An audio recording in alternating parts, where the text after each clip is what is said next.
हजरत अबू अली कलंदर रहमतुल्लाह तआला अलैह का एक दरवेश था, तो वो सड़क से गुजर रहा था। अलाउद्दीन खिलजी का जमाना था। अलाउद्दीन खिलजी बहुत बड़े हुक्मरान हुए मुत्तहिदा हिंदुस्तान के। पाकिस्तान, हिंदुस्तान, अफगानिस्तान सब पे इनकी मुश्तरका हुकूमत। तो इनका एक गवर्नर रोड से गुजरना था, उसने तो सिपाही जो थे वो रास्ते साफ करा रहे थे।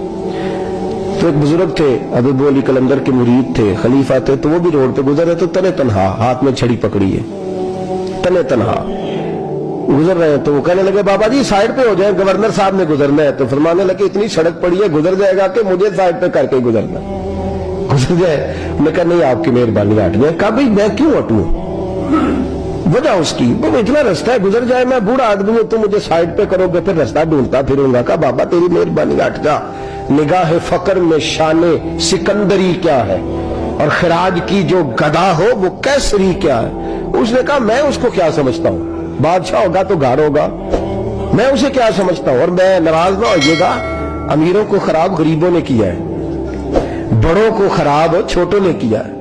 अगर हम गाड़ियों के आगे पीछे भागना छोड़ दें तो लीडर सियाने हो जाए।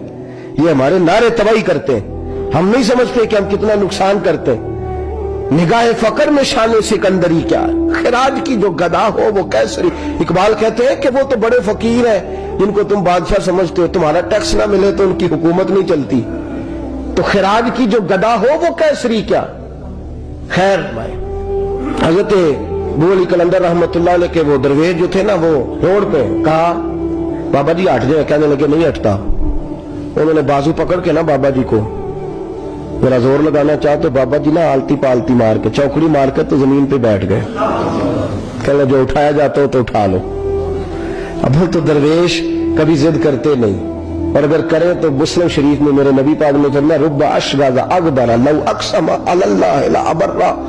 फरमाया रब करीम का बंदा तो अल्लाह को कसम दे दे तो अल्लाह उसकी कसम को पूरा फरमा देता है, अल्लाह उसकी कसम को पूरा फरमाता है। तो फरमाया जाओ उठता हूं तो उठा लो। बहस होने लगी, लोग इकट्ठे हो गए, रश हो गया। तो इतनी देर में गवर्नर साहब की सवारी भी पहुंच गई। तो गवर्नर साहब कहने लगे बाबा उठता क्यों नहीं। फरमाने लगे क्यों उठूं, इतना रास्ता है गुजर जा। मैं बाबा उठ क्यों शोर डाला हुआ। कहने लगे तू मेरे नौकर का नौकर हो के मुझे उठने का कहता है, मेरे नौकर का।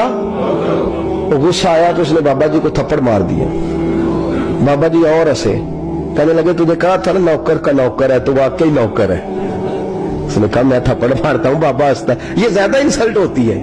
आप करके देखें, आप गुस्से के जवाब में गुस्सा करें तो सामने वाले को कोई सजा नहीं। आप कभी गाली के जवाब में मुस्कुरा देना, याद अब मैं तेरे साथ बात करूं, तेरे साथ बहस करूं, तुझे ज्यादा बड़ी सजा। याद रखिएगा हम तो दुश्मन को भी पाकीज़ा सजा देते, हाथ उठाते नहीं, उसे उसकी नजरों से गिरा देते।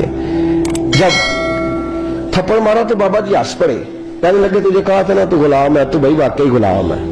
अब जब हंसे तो अब उसको ढारस हुई, तवज्जो हुई। कहने लगा बाबा माजरा क्या है, मैं कैसे गुलाम का गुलाम हूं। तो बाबा कहने लगा देखना तुझे मस्जिद आने का कहे तो तेरे लिए मुसीबत है।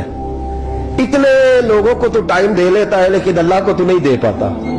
तो तू नफ्स का गुलाम है और नफ्स मेरा गुलाम है, लिहाजा तू मेरे गुलाम का गुलाम है, तू मेरे नौकर का।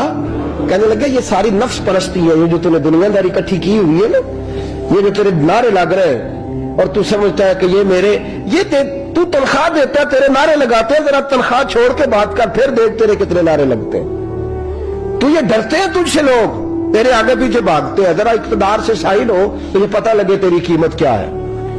तू समझता है कि मेरी जेब में पैसे हैं, लोग मुझे सलूट करते हैं, तो नहीं है, तुझे सलाम कोई भी नहीं कर रहा, तेरी जेब को सलाम हो रहा है, तेरे ओहदे इक़्तिदार को और तेरी वहशत और दहशत को सलाम है। उसने कहा हज़रत जी मुझे सलाम कब होगा। तो फरमाने लगे जब तू बादशाही